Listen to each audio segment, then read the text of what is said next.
¿Todos listos, le parece, profesor? Liliana. Sí, cuando quiera. Bien. Bueno, buenas tardes a todos. Sean bienvenidos a esta nueva actividad académica de la Asociación Argentina de Derecho del Trabajo y de la Seguridad Social, la Casa de Todos.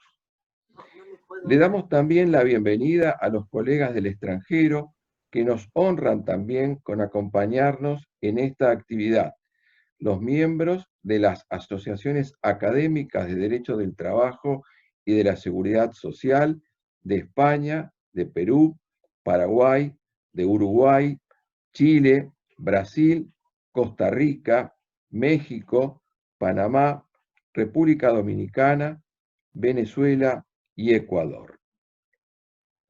La crisis sanitaria mundial ha puesto en tensión los sistemas nacionales de seguridad social, tanto por el incremento de costos como por la caída de las cotizaciones, entre varias causas, y que en no pocos países hubo de venir a agregarse a situaciones de déficit o crisis preexistentes, agravando sensiblemente las mismas. A mediados de marzo próximo pasado, se sostenía en Europa que Bruselas se había mantenido hasta entonces casi al margen de la crisis del coronavirus, pese a admitir que Europa había entrado en el terreno de una grave e inevitable recesión. Se planteó incluso por algunos la posibilidad de resucitar el fondo de rescate creado en 2010 en plena tormenta de la zona euro, solamente que ahora para financiar un programa específico destinado a atender la crisis del coronavirus. Otros se inclinaron por la utilización del Fondo de Solidaridad, también por el instrumento de flexibilidad, igualmente los fondos de contingencia, los préstamos contemplados en el Tratado de Lisboa, la reducción a la mitad de las cotizaciones a la seguridad social y distintas otras medidas más. Para referirse específicamente a dicha temática, y más concretamente a la crisis de la seguridad social y las fórmulas de salida en Europa y España, del contrato al estatus, hemos invitado, y nos place hoy con su presencia virtual, al muy distinguido profesor español Antonio Ojeda Avilés, uno de los más brillantes y prestigiosos juristas actuales del derecho español y del derecho comparado del trabajo y la seguridad social, a quien mucho agradecemos por su gentil y generosa aceptación. Es verdaderamente un honor tenerlo virtualmente entre nosotros. Para dar inicio a la actividad académica propiamente dicha, le transmitiré ahora la palabra a la profesora Liliana Rodríguez Fernández. La profesora Rodríguez Fernández es miembro de la comisión directiva de nuestra asociación y es además magistrada de la Justicia Nacional del Trabajo. Profesora Rodríguez Fernández, cuando usted guste. Bueno, buenas tardes. Me adhiero a las palabras del doctor Ñeco porque es un gusto y un honor contar hoy en nuestra Asociación Argentina de Derecho del Trabajo y la Seguridad Social con la presencia del profesor Antonio Ojeda Avilés. El doctor Ojeda Avilés es actual profesor de posgrado en la Universidad Carlos III de Madrid, es árbitro nacional del Servicio Interconfederal de Mediación y Arbitraje CIMA de Madrid, el presidente del Instituto Europeo de Relaciones Industriales y consultor externo de la OIT y de la Unión Europea. Ha sido catedrático del Derecho del Trabajo en las universidades de Valladolid y Sevilla, presidente de honor de la Asociación Española de Salud y Seguridad Social, de la que fue primer presidente, formó parte del Comité de Expertos para aplicar el Código Europeo de Seguridad Social, profesor visitante de las universidades de Lund, Suecia, Palermo, Italia, Berkeley, Estados Unidos, París-Nanterre, Francia, Católica de Lima, Católica de Santiago de Chile, Leicester de Reino Unido y otras. Ha sido director del Máster en Derecho del Trabajo y Relaciones Industriales de la Universidad de Sevilla y consultor en la reforma de la Seguridad Social de México bajo auspicios de la Unión Europea. Premio de la Universidad de Sevilla a la Excelencia Investigadora. Doctor honoris causa por la Universidad Católica de Lima. Teniendo en cuenta su calidad y su trayectoria, es este un más que breve resumen de presentación para ahora sí cederle la palabra al doctor Ojeda Viles. Muy bien, muchas gracias, Eliana. Para mí es un placer de nuevo encontrarme con ustedes porque Argentina siempre ha sido una patria, una segunda patria para mí. Y tengo amigos entrañables ahí. La verdad es que estoy viendo a algunos de ellos. Ya he saludado a Walter Nielbuller, también he visto a Susana Corradetti y algunos más que me parece ver por ahí. Lo que ocurre es que con los años vamos cambiando y no quiero atreverme a decir nombres porque a lo mejor me equivoco. Pero en fin. También agradezco, me parece que está también ahí, a Cristina Etala el haber servido de contacto y de embajadora de ambas partes para esta intervención mía. Y bueno, en fin, podría yo recordar a muchas personas y muchos. Quizás lo último que he estado ahí en Buenos Aires ha sido dirigiendo un posgrado en la Universidad 3 de Febrero con Julio Grisolía y María Elena López, pero mucho antes también he estado yendo por ahí y tengo entrañables lazos pues, con muchos de ustedes. Bien, el tema que les he sugerido y que ustedes han aceptado es un tema endemoniado. Es un tema endemoniado no solamente porque estamos hablando de la crisis de la seguridad social, que es, digamos, el principal objetivo de un Estado de Derecho hoy día, el asegurar el bienestar de los ciudadanos en sus situaciones de infortunio, no solamente por eso, sino además porque las soluciones técnicas son bastante complicadas, ¿no? De todas formas, yo me voy a atrever y luego pues en el debate ustedes me proponen y yo responderé si sé y si no, pues me acogeré a las soluciones que ustedes propongan. Y vamos a ir viendo un poquito qué es lo que está ocurriendo con el déficit, básicamente, y cuáles pueden ser las soluciones a ese déficit. En este sentido, creo que todos los países estamos ahora mismo en grave situación económica respecto de las prestaciones aseguratorias. No hay dinero para toda esta cantidad de situaciones de los asegurados y realmente pues, bueno, pues es el último a dejarlo caer, ¿no? Es imposible que el Estado lo deje caer, pero en muchos casos pues no tiene financiación para ello, ¿no? Yo me gustaría, digamos, traerles el ejemplo español, que es el que yo conozco bien. Hablaré quizás de algún otro ejemplo en otros países europeos, pero desde el ejemplo español, que es el que yo conozco, pues me dirigiré a ustedes para ver si coincidimos en los diagnósticos y sobre todo en las posibles soluciones, en las posibles salidas de esta situación. Porque la crisis afecta básicamente al pilar público. Ustedes saben, como yo, que hay tres pilares en la seguridad social, se reconocen tres pilares, bueno, algunos, el Banco Mundial reconoce un cuarto pilar, pero los tres pilares estos principales son el básico, que es el pilar público estatal, como se le llama, después el pilar colectivo obligatorio, que es el de negociación colectiva, convenios colectivos, cuando se establecen pensiones o prestaciones a través de los convenios colectivos, o convenciones, creo que les llaman ustedes, ¿no? Y el tercer pilar es el pilar individual, de los planes y fondos de pensiones, ¿no? Bueno, pues digamos, el déficit y la situación crítica se encuentra en el pilar público estatal, el pilar básico, el pilar, digamos, general, y claro, entonces ese es un problema gravísimo. La cuestión en la que yo me voy a centrar consiste en que el Estado, en muchos casos, pues suele culpar de esta situación deficitaria, pues o bien a la mala gestión, o bien a los inconvenientes, a la crisis digamos, de las partes sociales. Digamos, de que es un régimen en donde pues, es industrial, es el seguro, digamos, lo principal de este pilar básico es la seguridad social profesional y ahí están implicados, pues, digamos, los empresarios y los trabajadores cotizando y aportando sus cotizaciones. Suele el Estado culpar a empresarios y trabajadores de que no cumplen, de que no pagan adecuadamente, y lo que es peor todavía, el Estado suele retraerse en sus aportaciones. Dice, bueno, yo aquí cumplo ayudando, yo aquí cumplo, si acaso, gestionando o coordinando.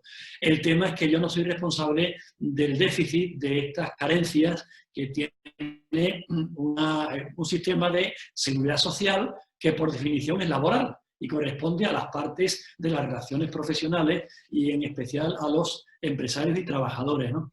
Bueno, aquí habría que distinguir entre distintas causas, porque realmente hablar de esta fórmula tan genérica, como hacen en muchos casos los poderes públicos, el Estado, aun a pesar de referirse al pilar público estatal, pues bueno, parece demasiado ingenuo, demasiado superficial, ¿no? Causas que pueden ser, por ejemplo, hombre, todos las sabemos, el envejecimiento de la población.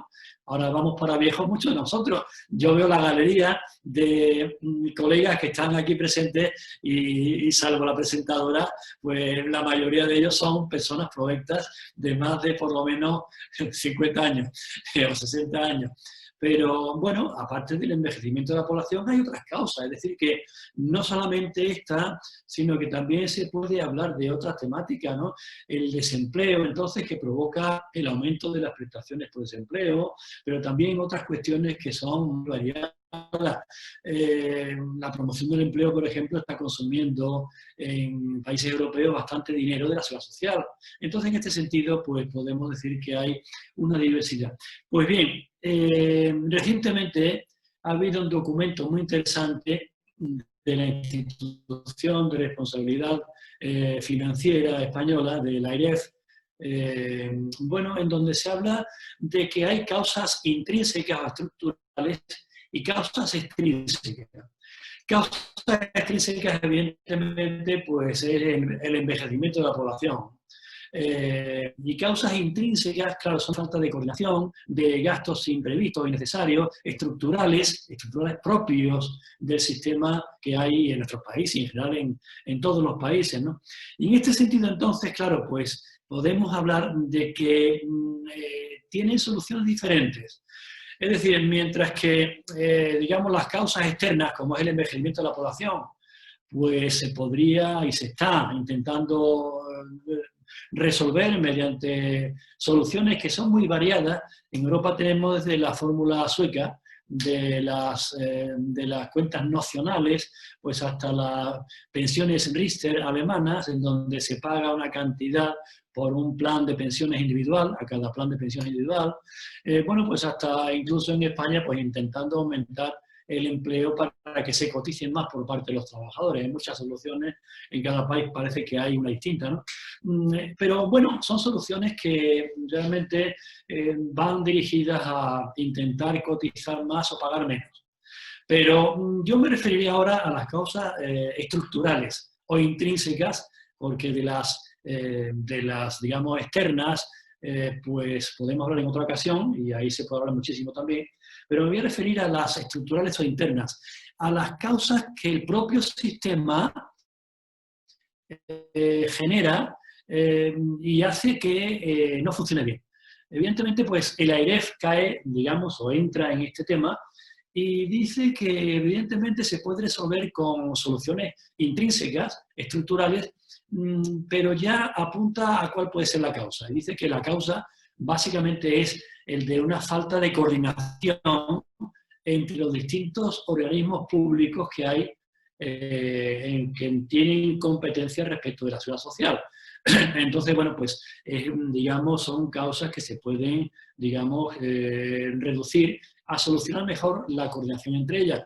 Algunas de las causas, de las soluciones, perdón, en este mismo punto de vista, pues, del AIREF, consistiría en pasarle al Estado algunos gastos, por ejemplo, el de la seguridad social. La seguridad social, dice la AIREF, pues, digamos, es algo que podría ser financiado por el Estado y no financiado con las cotizaciones y contribuciones de los trabajadores. Esto significaría un gasto importante y otros gastos podrían también ser, digamos, asumidos de esta fórmula por otros organismos de Estado, no por la seguridad social, sino por el Ministerio de, digamos, de Economía o de Industria o cualquiera que fuera, ¿no? Bien, el tema es que realmente yo coincido por lo menos que el diagnóstico en la distinción entre problemas estructurales, orales o intrínsecas y cosas externas, pero no estoy muy de acuerdo con la solución que ellos dan, que digamos el diagnóstico es algo mucho más profundo, afecta a la evolución de la sociedad. Y en este sentido, pues hablarles un poco de cosas que ya saben, y es de la historia de la seguridad social.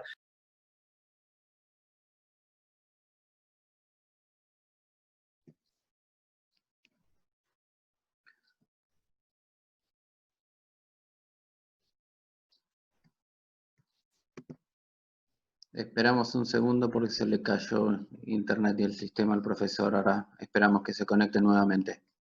Ya.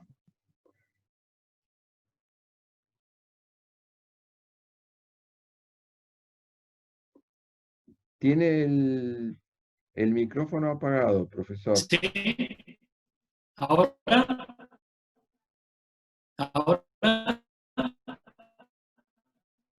Profesor, está con el micrófono prendido. Ahora. Sería bueno si puede cancelar el video, a ver si mejora un poco la transmisión, por ¿Lo favor. apago o lo dejo abierto? ¿Está abierto? El video si lo puede apagar, por favor. Sí. El micrófono abierto. Vale. Pues cancelo el video, muy bien. Apagado está y el micrófono abierto, ¿de acuerdo? Exactamente. ¿Sí? Ahora puede ¿Sí? continuar, a ver. Se ¿Sí? escucha bien ahora. ¿Ahora? Se escucha Vale. perfecto. Se escucha bien. Muy bien. Bueno, sí, les veré diciendo bueno, que en realidad el diagnóstico que hace la AIREF no me convence demasiado porque me parece demasiado pequeño. Es decir, es una solución pequeña a la que ellos apuntan de reorganizar, volver a coordinar los organismos públicos del Estado en esta temática de la seguridad social. Partiendo de un problema, y es que estamos hablando del pilar básico de la seguridad social de financiación, el pilar público o estatal, cuando realmente es muy poco estatal, cuando realmente es muy poco público. Y hay que entonces aludir a los orígenes que en la Edad Media, pues en la Edad Moderna, tuvo la seguridad social en torno a las cofradías, hermandades, fraternidades, etcétera, soluciones cooperativas que tuvieron los trabajadores respecto de la solución o de hacer frente a los riesgos comunes y profesionales. Es decir, lo que se habla de que es un seguro, pues es un seguro en el sentido de asegurar a las personas frente a las contingencias, pero no es un seguro del tipo del contrato de seguro mercantil. Los trabajadores casi nunca tuvieron derecho o tuvieron posibilidad de suscribir un contrato privado mercantil de seguro. Los trabajadores se unían en fraternidades, en gremios, en como ustedes quieran llamarlo, pero se unían para participar en los gastos que pudiera haber en ese aspecto. En este momento hay dos grandes revoluciones que se hacen desde el Estado y que ustedes conocen perfectamente. Es la primera, la revolución del canciller Bismarck en Prusia y después en Alemania en los años 1880, cuando Bismarck dice, señores, aquí hay una multitud de organismos, en muchos casos básicamente son cooperativas, fraternidades de los propios trabajadores y empresarios, pero también en otros casos pues son públicos o son caritativos, son religiosos. Vamos a hacer lo siguiente, vamos a, digamos, poner en manos del Estado la administración y gestión, es decir, yo tomo el dinero y vamos a hacer obligatorio el seguro. Lo que antes es pues voluntario, uno entra en una fraternidad o entra en una hermandad, etcétera, ahora vamos a hacerlo obligatorio para toda la población trabajadora y para todos los empresarios. Esto es importante, es decir, que tenemos los seguros profesionales de Bismarck y empieza pues con el seguro de enfermedad y va después con varios de ellos, el seguro de accidente de trabajo, el seguro de maternidad, el de vejez, etcétera, 1883, 85, 89, 1911. Y luego, pues, este seguro tiene un éxito tremendo. Tremendo en Europa y sobre todo en Alemania, que es un país industrial. en donde hay una multitud de obreros industriales cotizando y de empresarios industriales cotizando. En otros países también, pero claro, había países como por ejemplo España que tenían una población menor. De todas formas, al hacer obligatorio ese seguro, se aseguran unos ingresos que de otra forma no eran factibles, ¿no? Pero eran seguros profesionales, es decir, dirigidos a la población trabajadora, porque Bismarck lo que intentaba era minar digamos, el predominio que tenía entre la clase trabajadora el Partido Socialdemócrata Alemán. El objetivo, digamos, subjetivo, el ámbito subjetivo de ese régimen o esa seguridad social de Bismarck es la población trabajadora y por tanto son, digamos, prestaciones en riesgos profesionales, aunque también en riesgos comunes. Es decir, no era solamente asegurar la invalidez provocada por un accidente en la fábrica, sino también otro tipo de invalideces, la muerte y la viudedad, por tanto, en otros tipos, en fin, la enfermedad, maternidad, etc., ¿no? De ahí damos un salto grande a Beveridge, y Beveridge, en cambio, contempla el tema desde otra perspectiva distinta. La perspectiva de Beveridge es la siguiente, que ustedes conocen también.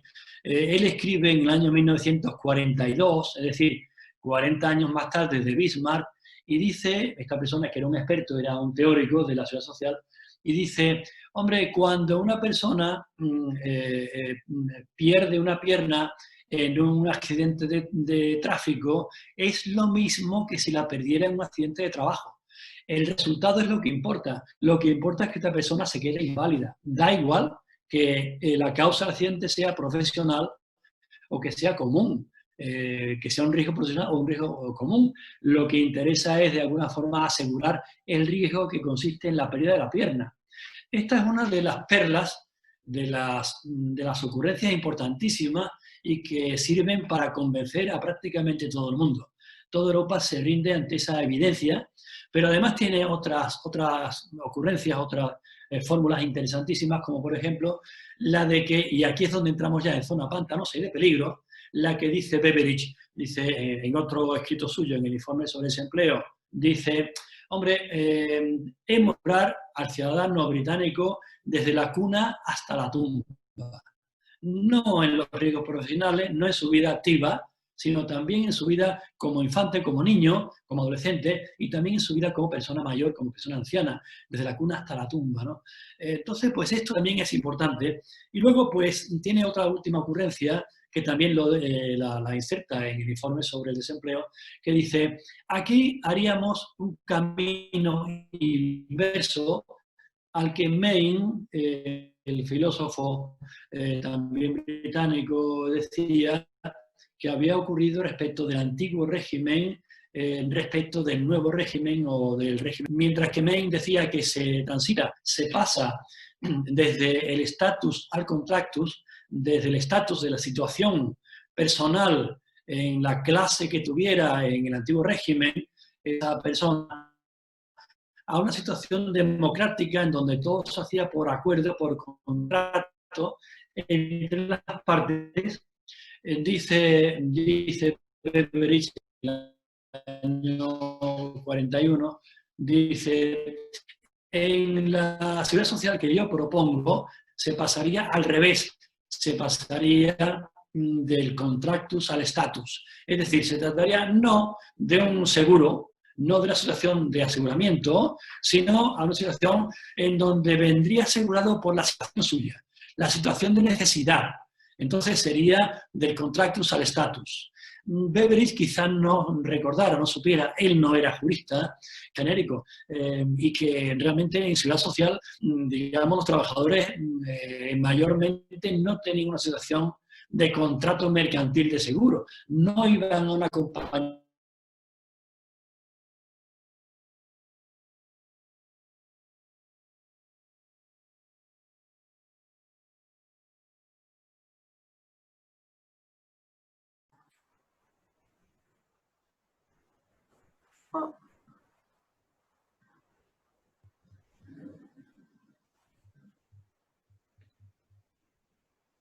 Tenemos problemas de vuelta.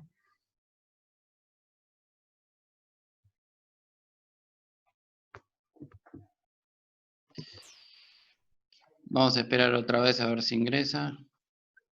Sí.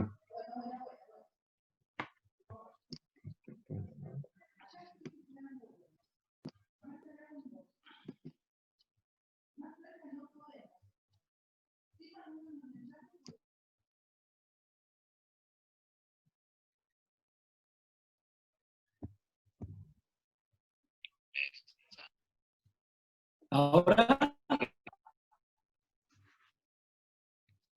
Ahora sí. ¿me escuchan? Sí. ¿Me escuchan? Tiene el micrófono Sí, apagado, profesor Antonio. sí. Ahora, Ahora sí.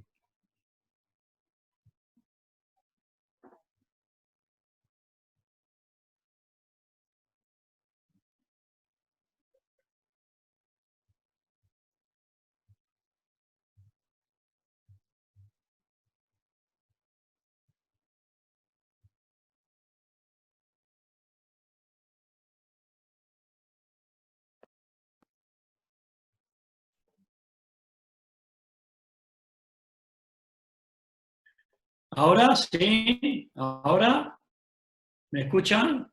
¿Me Ahora sí, lo escuchan? escuchamos. Sí, lo Sí, escuchamos, profesor Antonio. sí. Sí, lo escuchamos, profesor. Bueno, vamos a ver si...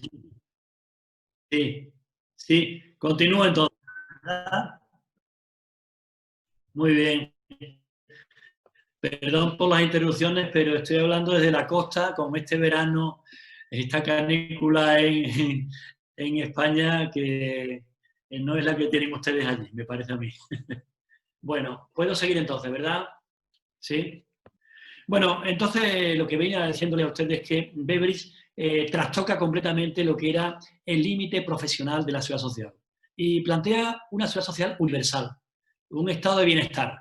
Es decir, el Estado debe proteger igual cual sea la causa, lo importante es el resultado de la situación y, por tanto, el Estado debe estar siempre al pie del cañón y siempre intentando resolver esas situaciones de infortunio.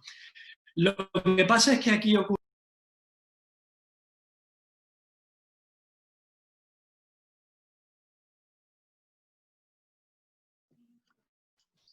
Se ha vuelto a cortar. Profesor, si me escucha, si puede por favor salir de la sala y volver a ingresar, a ver si mejora un poco la calidad. ¿Le parece?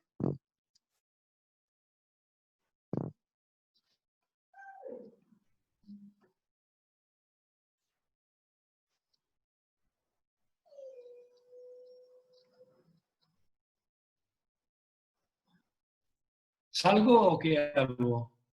Sí, por favor, ¿Sí? probemos ¿Bueno? saliendo de la sala y volviendo a ingresar, si nos molestia. Bueno, voy entonces a... Un momentito.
Perdón, estaba entrando a la sala, debe tener muy mala conexión. A ver, ahí apareció.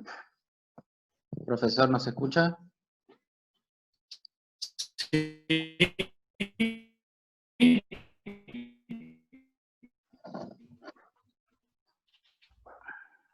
Sí. Tenemos dificultad con la conexión, profesor Antonio. ¿Está bien a mí? ¿Bien? Ah. Sí, estoy viendo que aparece un mensaje diciendo que la conexión es inestable.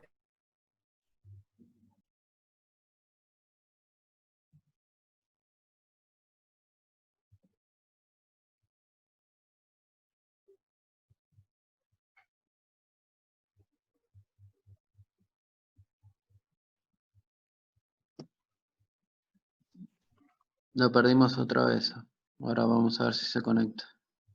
¿Sí? ¿Ahora me... ¿Sí? Estoy conectado. ¿Sí? Ahora la escuchamos, profesor. Bueno, entonces, caramba. Bueno, continúe entonces antes de que se aburran ustedes porque esto es un poco complicado. Bien, venía diciendo entonces que Beveridge cambia completamente las reglas de juego. En lugar de hacer lo que hizo Bismarck, lo obligatorio y, digamos, de gestión estatal, él lo que hace es ampliar a todo el universo de los infortunios personales. ¿Me escuchan ustedes, sí? ¿Me escuchan? No, vale, vale. Y entonces aquí es como la fábula, el mito de Galatea y de Pigmalión. Pigmalión, ustedes saben que era un rey de Chipre, escultor, y que esculpe un buen día una estatua tan perfecta de mujer que se enamora de ella. Y tan enamorado cae que le pide a Afrodita que le dé vida. Y Afrodita lo ve tan enamorado de Galatea que efectivamente le da vida a Galatea. Y entonces, pues, dice el mito que fueron felices, ¿no? Pero claro, resulta que esa perfección también tiene sus inconvenientes. Y por tanto, entonces podemos presumir esa Galatea tan perfecta, con el paso de los años, pues comenzó a tener sus problemas. Y es lo que ha ocurrido con esta perfección. La perfección a veces es enemigo de lo bueno, ¿no? Lo óptimo es enemigo de lo bueno muchas veces. Y ha sido tan enorme el paso que se ha dado desde el año 42, en que escribe su informe el señor Beveridge, hasta ahora, que en los momentos actuales la seguridad social casi no tiene mucho que ver con la antigua. Efectivamente tenemos un núcleo de riesgos profesionales, pero también tenemos toda una enorme cantidad de prestaciones asistenciales que se pagan a personas que no han cotizado, que no han contribuido o que incluso no tienen empresario que pague por ellos. Y esto cada vez ha ido sumándose porque hemos incluido toda la infancia, hemos incluido toda la situación de invalidez en cualquier caso, ¿no? Entonces, bueno, esto es ahora mismo inexcusable, irrenunciable. Es una fórmula perfecta. Y ocurrió que cuando se aprueba su informe por el gobierno británico, inmediatamente hay una carrera en todos los países europeos para instaurar esa seguridad social perfecta, perfecta y amplia y completa. Nada de seguridad social profesional, sino completa, perfecta, ¿no? Lo que ocurre es que, claro, han pasado ya años y hemos estado viendo que poco a poco el tema se complica, ¿no? Y entonces, bueno, voy a ir resumiendo antes de que venga una última o una cuarta interrupción. Lo que ocurre es que entonces el Estado lo que hace es que, por una parte, pues empieza pues, a culpar a empresarios y trabajadores porque no hay cotización suficiente, o incluso al propio sistema de seguridad social porque no está bien gestionado, incluso aun cuando pues, sea algo que gestiona el Estado, ¿no? En este caso en España tenemos apoteósicas intervenciones del gobierno cuando ha dado préstamos a la seguridad social. Ha dicho, bueno, tenemos que acordar un préstamo a la seguridad social para que continúe pagando. Hombre, pero si la seguridad social es pública y es estatal, entonces ¿a qué viene todo esto, no? Y sin embargo, pues hay ese distanciamiento que tenemos ahí, ¿no? Por una parte tenemos entonces ese distanciamiento que no tiene sentido. ¿Por qué? Pues porque incluso la seguridad social profesional tiene una parte de riesgos comunes. Ustedes saben que, bueno, lo que decía Beveridge, que una persona puede quedar inválida por un accidente de trabajo o por un accidente común. Bueno, pues ambos casos vienen amparados en la seguridad social profesional. Y la no profesional, la común, lo cierto es que, bueno, pues dicho en estrictos términos, no tendría por qué ser sufragada con cargo a las cotizaciones profesionales, ¿no? Debería ser sufragada por aportaciones del Estado que es de todos los ciudadanos, incluidos los propios trabajadores cuando tienen riesgos comunes, sufren riesgos comunes, ¿no? Entonces ahí debería haber una, digamos, recapacitación del Estado y una asunción de gastos muy superior a la que tiene, incluso en materia de la seguridad social profesional, que repito, no es solamente afectante a los ricos. En este sentido, entonces, es importante saber que la seguridad social española, no sé exactamente ya el argentino cómo estará, pero tiene un porcentaje de aportaciones por parte de las partes sociales y por parte del Estado totalmente discrepante, totalmente apoteósicamente diferente. Mientras que el Estado financia con un 10% del gasto total, el gasto total de la seguridad social española son 150.000 millones de euros, de ahí no entra la sanidad, que la paga íntegramente el Estado, pero entra prácticamente todo lo demás, pues mientras que paga solamente un 10% del Estado, digamos, las partes sociales pagan un 77%, prácticamente un 80% se pagan con las cotizaciones de empresarios y de trabajadores. Entonces, aquí habría que pedir un poco más de seriedad y de corresponsabilidad. Como si dijéramos, Pigmalión es el responsable de que ha elegido la vida y por tanto no es el único responsable de que los dos hijos de Galatea que tuvo con él y el que él le agrega, que es todo este tema de la asistencia social, etcétera, pues estén en déficit. Él también es responsable. Y por otro lado también, hombre, pues habría también que establecer algún tipo de definición mayor. Habría que, digamos, dividir más drásticamente lo que es la asistencia social, incluso con una gestión separada.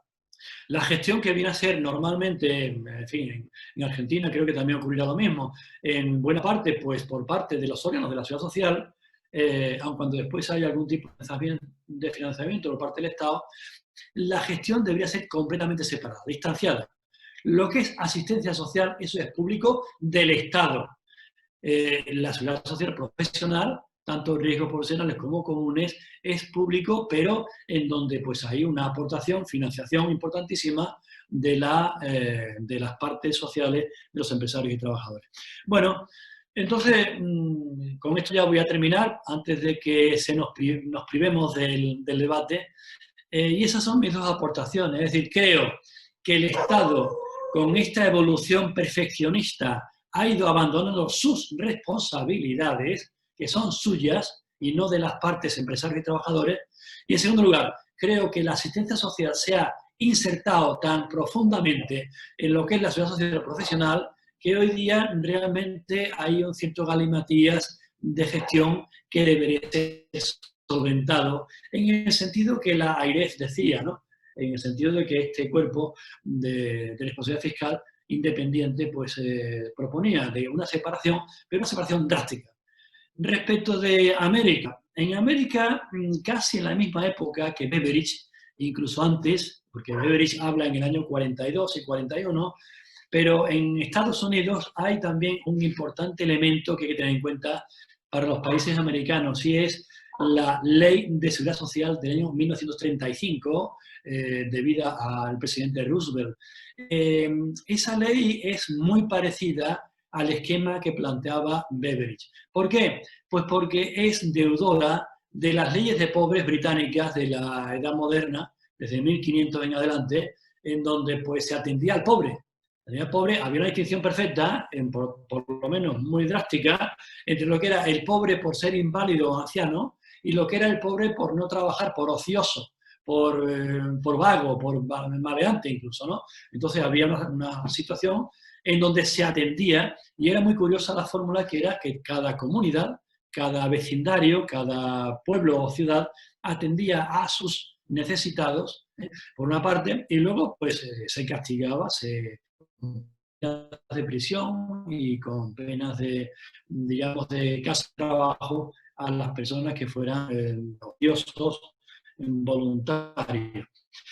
Creo que ahí ha habido bastante importancia de la ley de Roosevelt del año 35 de Seguridad Social en México.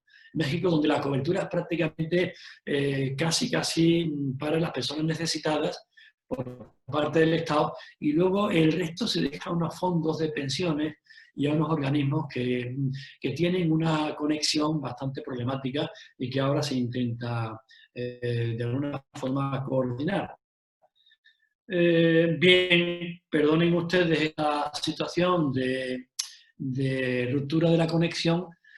A fin de cuentas, pues estamos a unos cuantos miles de kilómetros, y yo con esto termino mi presentación del tema, no sin antes agradecerles a ustedes pues la atención prestada, también saludando a los buenos amigos que veo ahí en el panel, y bueno, y me quedo a disposición de ustedes para el debate, que seguro que va a ser mucho más interesante que la intervención interrupta de mi persona.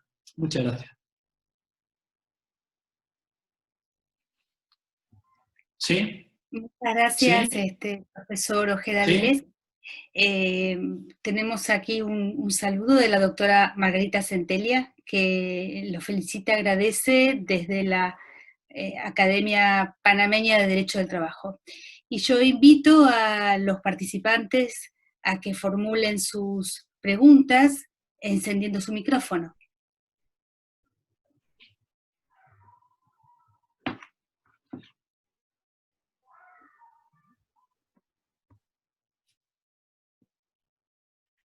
Me cuesta. A ver, ahora, no sé si se me escucha o no. Sí, se escucha, se escucha. Se escucha, sí. Hubo medio confusión y no sé, por eso. Bien. Adelante. No, está bien. Prefiero que ahora he perdido la señal. No, acá tengo un problema. Nosotros escuchamos perfectamente. Sí, es el tema de... Esperen. No, quería preguntar, por lo que pasa que hubo varias interferencias, por supuesto, ajenas al profesor que dio, a mi entender, una disertación magnífica, sobre todo con esas citas de los orígenes y de lo que fue realmente la génesis de la seguridad social. Entonces, con todo este cuadro para decirlo de una manera suave, con este desastre, más bien, de la pandemia del coronavirus, si podría encontrar algún tipo de solución respecto de las posibilidades de poder salir, sobre todo para los países de Hispanoamérica o Latinoamérica. Sí. Bueno, la verdad es que no conozco bien los países, la seguridad social de los países latinoamericanos. Sabemos que, digamos, hay un alto porcentaje de trabajo oculto, de trabajo negro, como también se le llama, que no cotiza. Entonces, claro, eso invalida grandemente soluciones que reposan sobre la cotización. ¿Ustedes le llaman cotización también o contribución de trabajadores y empresarios? Sí, es una especie de cotización y de contribuciones, sí, indudablemente. Sí, las aportaciones, ¿no? Entonces, claro, el tema es que es muy complicado. Digamos, a bote pronto tenemos ese problema que es estructural, y habría que solventar, habría que intentar de alguna forma sacar a flote, sacar a relucir pues, la mayor parte del trabajo oculto, sumergido, negro, como quieran llamarlo, ¿no?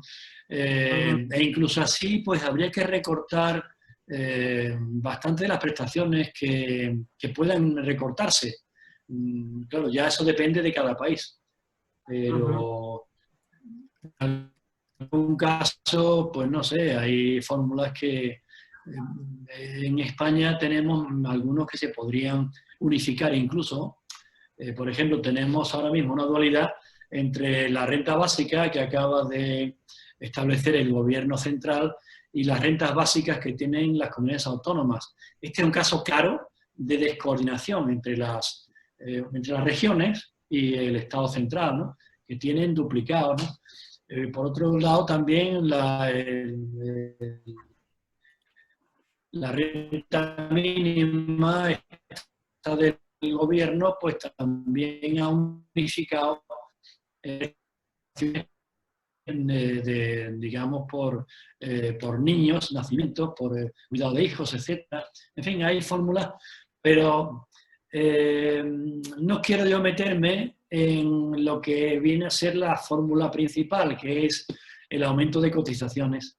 Y posiblemente en Europa se está potenciando mucho, pero con un éxito relativo. Está potenciando mucho la autofinanciación, los planes de pensiones, ¿no? Y planes de pensiones como, por ejemplo, en Alemania el plan Riester, que es dar una subvención a cada plan individual de pensiones. Cada plan individual de pensiones tiene una subvención del Estado.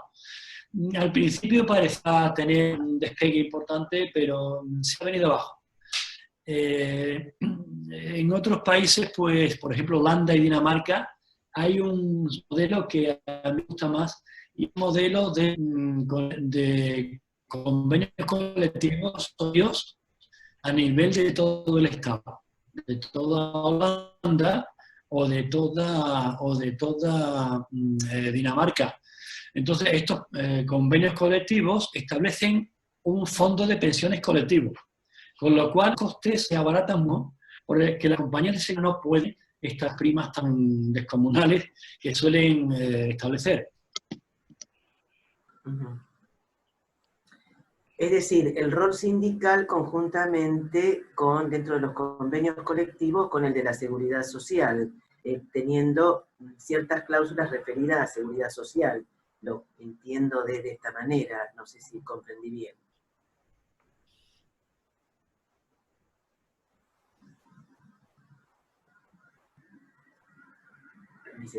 Creo que tenemos de vuelta un problema de conexión.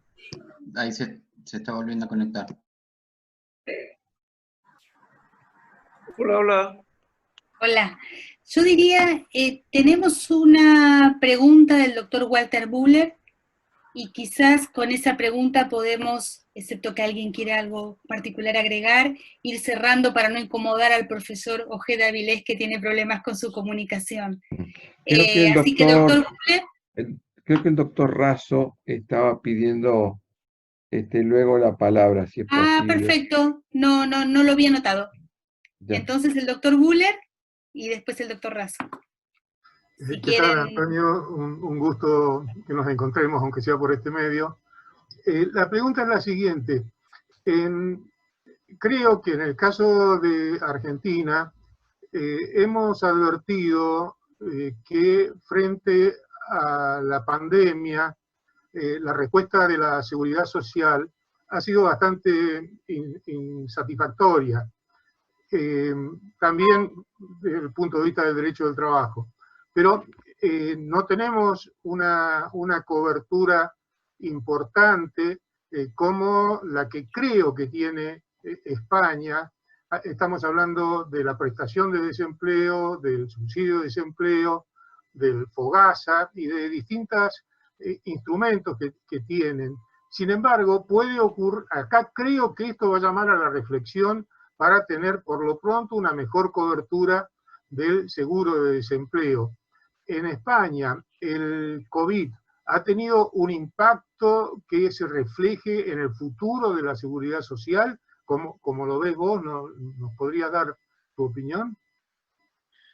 Sí, el impacto ha sido el establecimiento de esa renta social mínima vital, que ha puesto en marcha el Estado pues hasta septiembre. Pero esa renta mínima vital parece que tiene todas las trazas de permanecer. Es una renta entonces estatal, a nivel estatal. Bueno, no es que sea demasiado, pero en fin, son para una pareja son 600 euros mensuales, y para una persona individual en situación de necesidad, pues son 460 euros mensuales. Es una renta que además, digamos, no es una cantidad, como puede parecer, una cantidad fija, sino que es un complemento a la suma de las rentas que tenga alguien, ¿no? Por ejemplo, alguien que tenga menos de 600 euros, como mínimo 10 euros menos, entonces va a cobrar digamos, el complemento hasta llegar a esos 600 euros, cuando está en pareja, ¿no? Así que entonces, pues...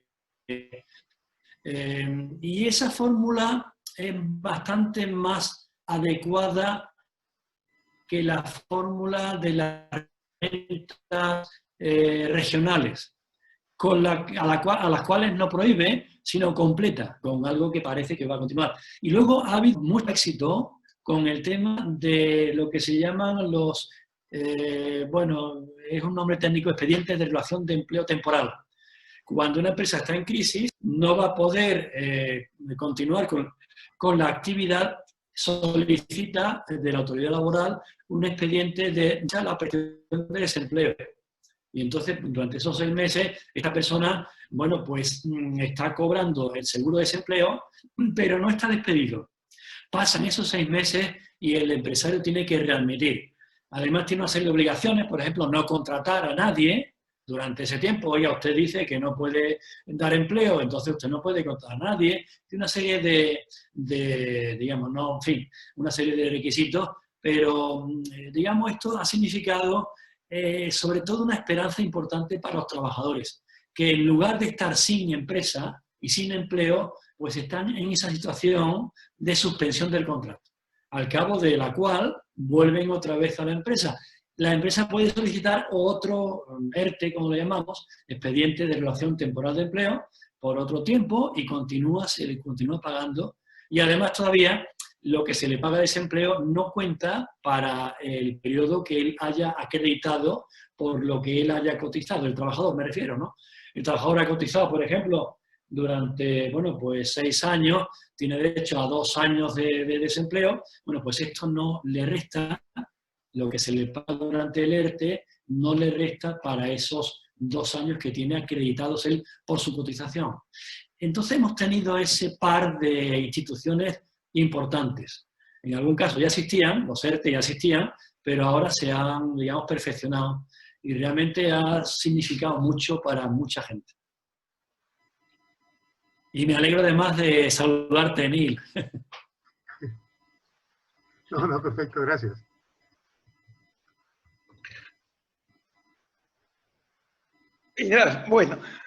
Bueno, presidente, un saludo, un abrazo a Antonio y la posibilidad de estar en contacto en estas circunstancias.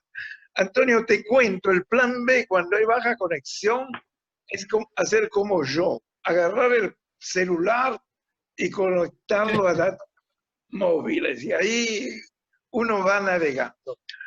Yo quería solo hacer un aporte que me parecía importante en este tema.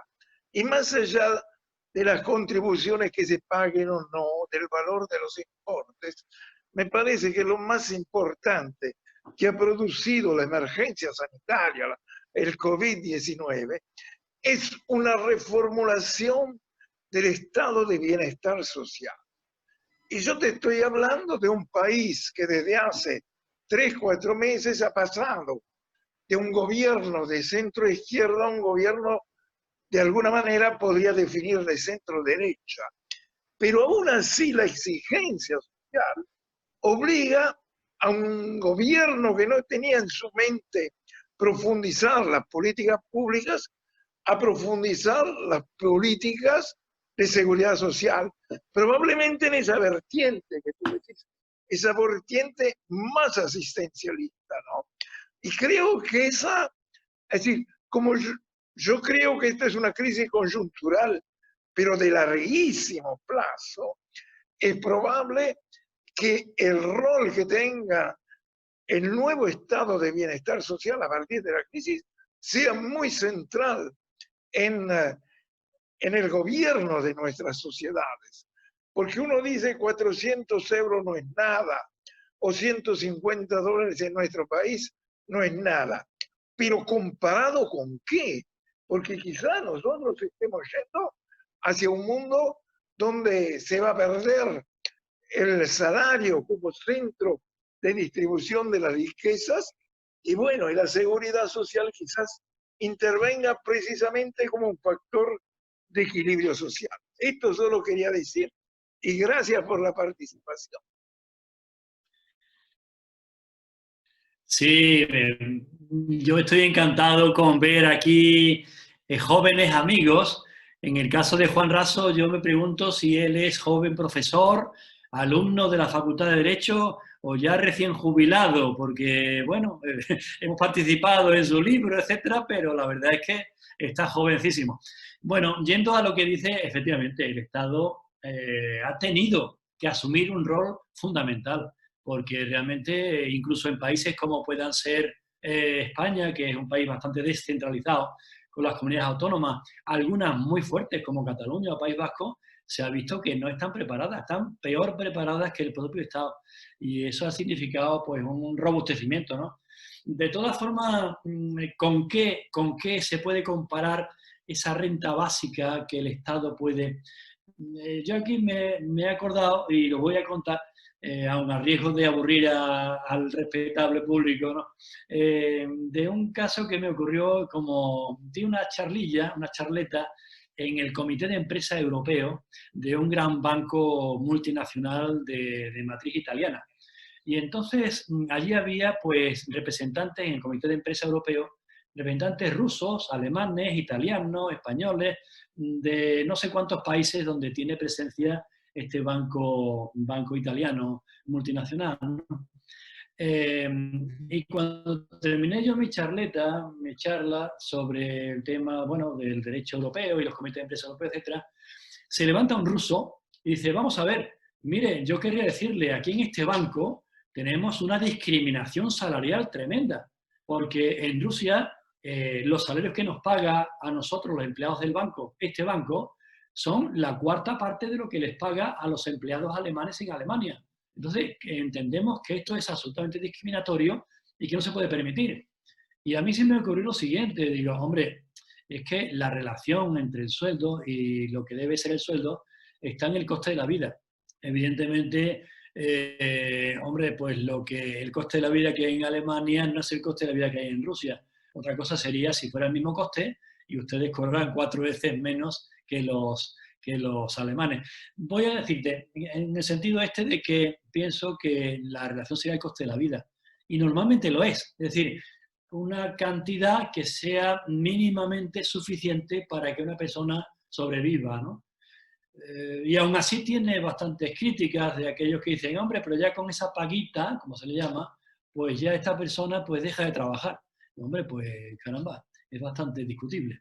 Pero en fin, se me ocurre que esa debería ser, y creo que es normalmente el parámetro, el punto de referencia que debe establecerse para estas rentas básicas o rentas mínimas. Doctor Ojeda Avilés, el doctor Maximiliano Romeo preguntaba, vinculado con lo que usted acaba de contar, ¿cuál es su opinión respecto de la llamada renta básica universal o salario universal?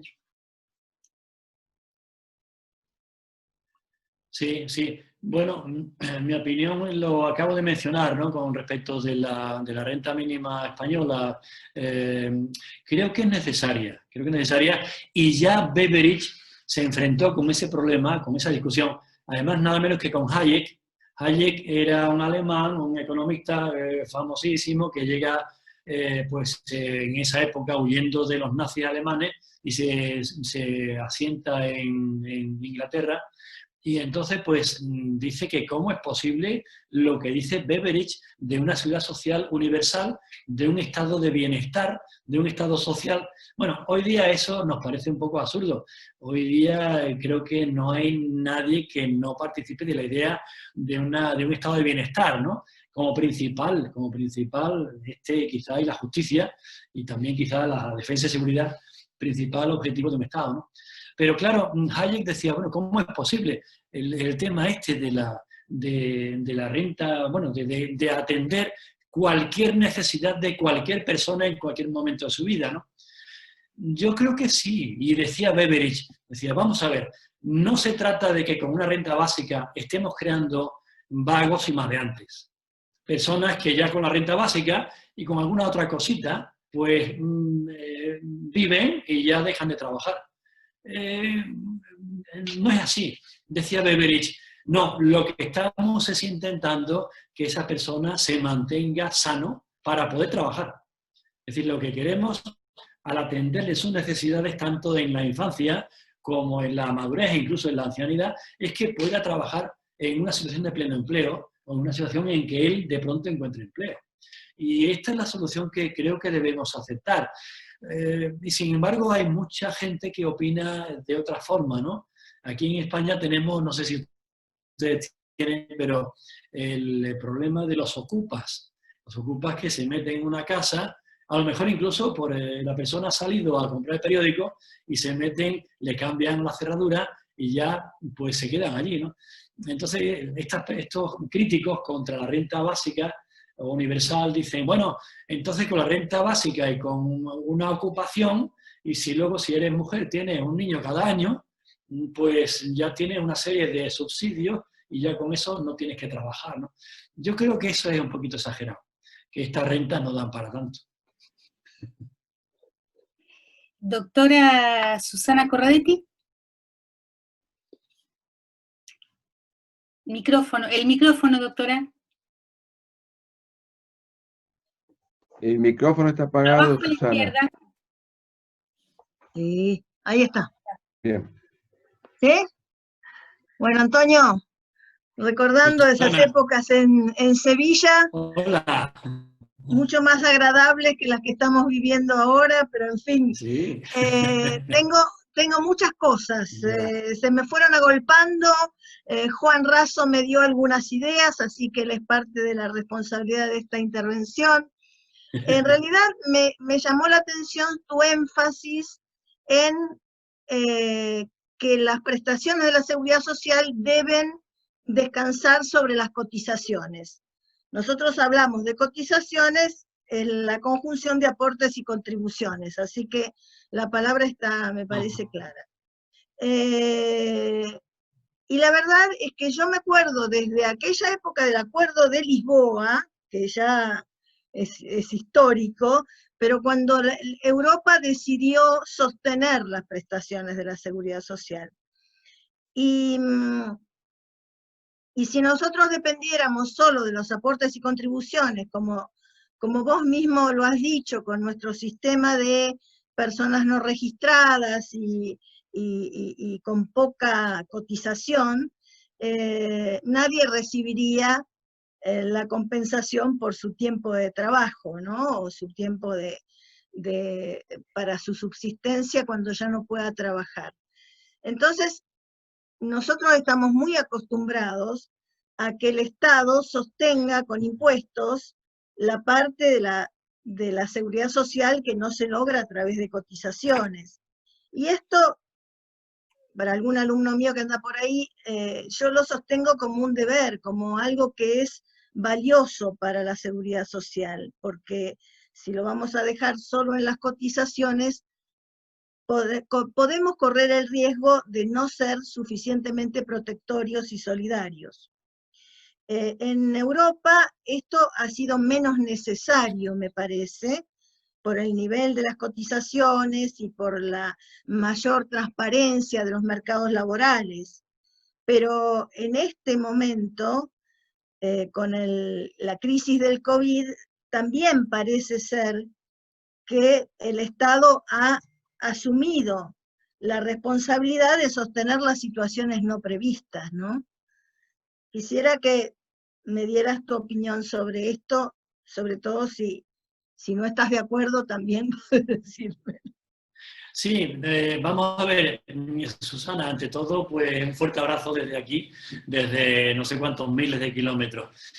Pero lo que he dicho ha sido al revés, lo contrario. Es decir, lo que he dicho es que el Estado se ha retraído y que tiene una responsabilidad que debe asumir Y he contado el sistema, bueno, los datos que he dado son del año pasado, 2019, todavía no estaba el COVID aquí, ahora evidentemente ha venido, el Estado ha asumido alguna responsabilidad más, pero seguramente insuficiente, porque el dato que daba era que el Estado solamente paga un 10% de la factura de la seguridad social, mientras que las aportaciones de trabajadores y empresarios son el 77%. Entonces yo criticaba esta, digamos, bueno, pues renuencia, esta actitud del Estado de no asumir su responsabilidad. Porque, claro, lo que se pagan son tanto riesgos profesionales como riesgos comunes. Comunes de la población, sean trabajadores o no sean trabajadores, comunes que pueden ser pues, no provocados en una empresa, una fábrica, ¿no? Entonces yo lo que criticaba eso. Lo que ocurre es que como hemos tenido, creo que han sido 3 interrupciones o 4, pues lógicamente quizás no se me haya entendido. Pero la queja ha sido principal la de que el Estado es también responsable. Y hablaba de Pigmalión respecto de su Galatea, que le da vida a Afrodita, y Pigmalión se desentiende, ¿no?, de los 2 hijos que tiene con Galatea y de que aporta de su matrimonio natural. Bueno, esto ya es algo que no está en el mito, que es algo de invención, ¿no? Porque no vamos a ser inventores. Entonces, pues bueno, Pigmalión, el Estado, el que crea esta seguridad social perfecta, de una belleza, decir, bueno, de la cuna a la tumba, es que hay algo más bonito, más retumbante que de la cuna a la tumba. El Estado debe de atender al ciudadano, lo que decía Beveridge, ¿no?, de la cuna a la tumba, una maravilla, ¿no? Y todo aquello que él, en fin, que decía Beveridge, eso es perfecto. Lo que pasa es que, claro, que muchas veces la perfección es enemigo de lo bueno. Y entonces él tiene que asumir. Estoy en línea con lo que tú dices, y estaba en línea cuando lo he dicho, ¿no? Él tiene que asumir una responsabilidad que rehuye, y que entonces... Está muy bien, pues, son los cortes de la informática. La solución la hemos estado ahí hablando, ¿no? La solución puede ser bastante complicada. Sí.